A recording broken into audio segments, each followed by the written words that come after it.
แล้วฉันก็ได้พบเธออีกครั้งม่านแก้ว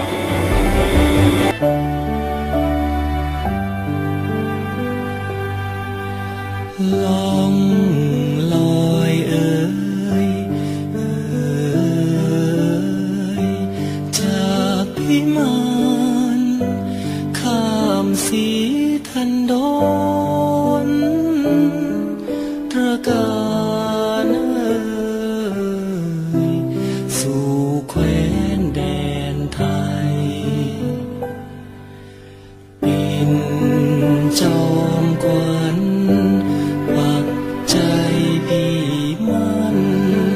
ตรึงหมายกี่ชาติกี่ภพฉันคิดถึงเธอเสมอราชาวดี